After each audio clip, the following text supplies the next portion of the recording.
belong in swimming pools, and neither your ridiculous ideas! I didn't buy the mountain house to prove anything. I bought it because I was exhausted. Exhausted from traffic, from noise, from neighbors who complained about everything, and from a life that felt like it was always being watched. I wanted distance, silence, a place where mornings began with pine-scented air instead of sirens and where nights ended under a sky so dark you could actually see the stars. That's when I found it. The house sat halfway up a mountain ridge, tucked into a curve of tall pines like it had grown there naturally. Cedar siding, dark brown, from decades of weather and sun, a wide stone chimney, and windows that reflected the forest like mirrors. It didn't shout for attention. It blended in perfectly. The listing described it as rustic, private, and part of the Alpine Ridge HOA. That last part barely registered. I'd lived under HOAs before. Pay the dues, keep your yard tidy, and they usually left you alone. Besides, this wasn't some cookie-cutter suburb. This was a mountain community, made up of people who supposedly valued nature and individuality. I paid cash. At the closing table, the realtor hesitated before sliding the final documents toward me. I should mention, she said carefully, the HOA board has become more involved recently. I smiled. They all say that. She didn't smile back. I moved in 2 weeks later. The first night, I sat on the back deck, wrapped in a blanket, listening to the wind push through the trees. No traffic, no shouting, no fluorescent streetlights, just silence. For the first time in years, I slept deeply. That peace lasted exactly 3 days. On the fourth morning, I found an envelope taped to my front door. Not mailed, not friendly, taped. The letterhead read, Alpine Ridge Community Association. Inside was a welcome letter that didn't feel welcoming at all. Dear homeowner, welcome to Alpine Ridge. Please be advised that your property's exterior color does not comply with the updated 2025 architectural standards. Immediate action will be required. Attached was a color palette. I stared at it. Light gray, off, white, muted beige, a pale blue that looked completely out of place in the forest. None of them matched my house. I walked outside and looked at the cedar siding, the same siding that had survived snowstorms, wildfires, and decades of mountain weather, the same siding visible in old photos of the neighborhood dating back to the 1980s. This house had always been this color. Emailed the HOA that same morning. The exterior color of this home predates my ownership by decades. It was approved long before I purchased the property and is part of the original design. The response came less than an hour later. Previous approvals do not transfer with ownership. All properties must comply with current standards. That was my first warning sign. This wasn't about maintaining harmony, it was about authority. Over the next week, more notices appeared. Reminder, second notice, final warning. Each one more aggressive than the last. Fines were mentioned, corrective action was hinted at. They never asked for a conversation. They never requested a meeting. They dictated. I requested a copy of the HOA bylaws and architectural committee notes. They sent them selectively. Pages were missing. Sections referenced but not included. Still, I found enough to stand my ground. There was no clause giving the HOA the right to alter a homeowner's property without consent, so I stopped responding. That's when I had to leave town. My mother needed surgery, and I planned to be gone for just over a week. Before leaving, I locked the house, set the security cameras, and drove down the mountain feeling confident. After all, no one could touch my property without permission. I was wrong. On the fourth day away, my phone buzzed. Motion detected front exterior. I assumed it was a deer. Then another alert came. Person detected. I opened the live feed. And my stomach dropped. There were 2 men on ladders. Another rolling paint onto my walls. White plastic sheets covered the stone steps. Buckets sat on my deck. They were painting my house. My hands started shaking as I zoomed in. The cedar siding, the character, the soul of the house was being covered in a flat, lifeless gray. I called the HOA president immediately. Straight to voicemail. I called the property management company. They answered cheerfully. Yes, the woman said, as if she were discussing lawn care. The HOA authorized corrective repainting due to non-compliance. You're repainting my house without permission, I said. You were notified, she replied. Failure to comply allows the association to take corrective action at the homeowner's expense. My expense. I repeated. Yes, the invoice will be sent once the work is complete. I hung up and stared at my phone. They hadn't just crossed a line, they had bulldozed over it, from hundreds of miles away. I watched strangers repaint my home, my refuge, in real time. I couldn't stop it, I couldn't physically intervene, and the HOA knew that. When I returned home days later, the house looked unfamiliar, like a cheap rental instead of the mountain retreat I had carefully chosen. The gray paint clashed with the stone, swallowed by the forest instead of belonging to it. Inside my mailbox was another envelope. This one wasn't a warning, that it was a bill, and that was the moment I realized something important. The HOA thought I would be intimidated. They thought I would pay quietly. They thought this was over. They had no idea that repainting my house while I was gone would become the single biggest mistake they ever made. Because they didn't just repaint a house. They created a paper trail and I was about to follow it all the way to the end. The invoice arrived before I'd even finished unpacking. It was thick, glossy, and deliberate, the kind of envelope meant to intimidate. Inside was a neatly itemized bill printed on HOA letterhead, complete with contractor fees, expedited compliance charges, and an administrative penalty. Total due, $14.870. At the bottom, bold and underlined, were the words, "Payment due within 15 days to avoid lien proceedings." I sat at the kitchen table staring at the number, not because I couldn't pay it. I could, but because of what it represented. This wasn't about paint. It was about an HOA that believed it could enter a homeowner's property, alter it without consent, and then demand payment like a parking ticket. Flipped the invoice over. No signature from me. No authorization. No acknowledgement of consent. Just Linda's name, the HOA president, stamped across the approval line. Decided not to respond immediately. Instead, I started documenting everything. I photographed the fresh paint from every angle. I took close-ups of the siding where the gray coating bled into the wood grain. I saved security footage showing contractors on my property while I was out of state. Then I did something most HOAs never expect. I read the bylaws, not skimmed. Not searched for keywords. Read. Page by page. That's when I noticed something strange. The HOA claimed authority under the architectural standards, but those standards referenced county regulations repeatedly, especially for properties located in wildfire-regulated mountain zones. Paint wasn't just cosmetic up here, it mattered. Certain coatings were required to meet fire retardant standards, others were outright banned, and any exterior modification that altered protective materials required a county permit. I checked the county permit portal. Nothing. No application. No review. No approval. That was my first crack in the wall. I emailed the property management company. Please provide the county permit number associated with the repainting of my property. The reply came back an hour later. The HOA handles compliance internally. No permit was required. That was lie number one. I called the county building department directly. Does repainting a home in a wildfire zone require a permit? I asked. The inspector didn't hesitate. Yes, especially if it involves altering protective exterior materials. I felt my jaw tighten, even if an HOA authorizes it. HOAs don't override county code, he replied. I asked how to file a complaint. The inspector emailed me the form within minutes. I attached everything. Photos, invoices, emails, security footage, screenshots. Then I waited. Meanwhile, the HOA escalated. Another letter arrived. Failure to remit payment will result in a lien placed on your property and potential legal action. This one was signed by Linda herself. I noticed something else. The contractor's invoice listed a specific brand of paint. I googled it. My stomach sank. It wasn't fire-rated. Not only that, it was specifically discouraged for use in high-elevation forest zones because of how it reacted to temperature changes and embers. So I called the contractor. At first, they were defensive. We were hired by the HOA, the project manager said. They told us everything was approved. Did they give you a permit number? I asked. Silence. No, he admitted. They said it wasn't necessary. I asked for their full work order and correspondence with the HOA. He hesitated. Then, he sent it. Emails from Linda, urgent instructions, a request to move fast before homeowner interference. That line made my hands curl into fists. She knew exactly what she was doing. 2 days later, a county inspector knocked on my door. He wore a windbreaker with the county seal and carried a tablet. Are you the homeowner? He asked. Yes. Mind if I take a look? He walked the perimeter slowly, tapping notes into his tablet. He stopped at the siding and scraped a tiny sample into a bag. This paint isn't compliant, he said flatly. What does that mean? I asked. It means whoever authorized this work violated multiple county codes. He looked at me. Asterisk. And since you didn't authorize it, that's important.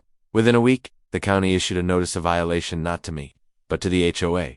It cited unauthorized exterior modification, failure to obtain permits, and use of non-compliant materials in a protected zone. Then came the order. All enforcement actions halted. All invoices void pending investigation. No further modifications permitted. Linda didn't call the property management company, didn't email, but something else happened. An emergency HOA board meeting was scheduled. The agenda was short. Exterior compliance issue, legal review. I attended. The room was tense. Linda sat at the head of the table, stiff and silent. The other board members avoided eye contact. The HOA attorney spoke carefully. The association may have exceeded its authority, he said, significantly. No. One looked at me. Then he added, there may also be personal liability involved. Linda's face went pale. That was the moment the balance. They shifted. The HOA had tried to control me through fear and paperwork. Instead, they had exposed themselves to something far worse. And the county wasn't finished yet, because the next notice wouldn't just stop them, it would shut them down. The county notice arrived on a Tuesday morning, not by email, not quietly, by certified mail. 3 envelopes went out at the same time, one to the HOA management company, one to the HOA president, and one to me. Mine was marked informational copy. The subject line said everything. Notice of immediate compliance failure, stop action. ORDR inside was a multi-page document stamped with the county seal. It detailed every violation the inspectors had identified: unauthorized exterior modification, failure to obtain permits, use of non-compliant materials in a wildfire-prone zone, and misrepresentation of authority. The conclusion was blunt: all HOA enforcement activity related to exterior modification is hereby suspended pending full review. Continued action may result in fines, loss of enforcement privileges, and referral for civil liability. In plain terms, the HOA had been told to stop immediately. That afternoon, I received my first phone call from Linda. Her voice was no longer sharp. It was tight. "We need to talk," she said. "I'm busy," I replied. That was the truth. I was reading the rest of the notice. Buried in the final pages was a clause that made my heart race, because the repainting didn't just violate county code, it triggered a community-wide audit. Any HOA that exercised architectural control in a regulated zone had to prove compliance for the last 5 years. Permits, records, approvals. Alpine Ridge hadn't just made a mistake, they had opened their own past. The emergency HOA meeting was rescheduled this time with mandatory attendance. A county representative would be present. So would the association's attorney. The room was full. Homeowners who had never shown up before were there, whispering to one another. A few recognized me and nodded. Others looked confused. Linda sat at the front, visibly shaken. The county official stood and spoke first. "This association does not have authority to bypass county permitting requirements," he said. "Your enforcement actions exceeded legal boundaries." Someone in the back raised a hand. "Does this affect other houses?" The official paused. "Yes." A murmur rippled through the room. The HOA attorney cleared his throat. "Until further notice," he said, "the board is advised to suspend all architectural enforcement, fines, and corrective actions." Linda looked like she might argue. Didn't done. The questions started. Were permits skipped before? Did the HOA enter other properties? Who authorized this? No one answered that after the meeting. Homeowners gathered in the parking lot. Stories came out. Stories that had been buried under years of intimidation. One couple had been forced to replace windows. Another had paid fines for roof color. A retired man admitted the HOA had threatened to lean over a shed. None of them had ever seen a permit. 2 days later, Bacania posted a notice publicly. Alpine Ridge HOA Enforcement Authority suspended pending review. When everything changed. Emails flooded the HOA inbox. Requests for refunds, demands for records, threats of lawsuits. The management company quietly terminated their contract. The HOA attorney sent a follow-up letter due to potential exposure.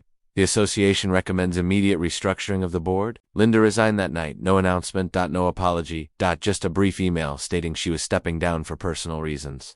The contractor called me the next morning. "We've been contacted by the county," he said nervously. "They're asking for everything."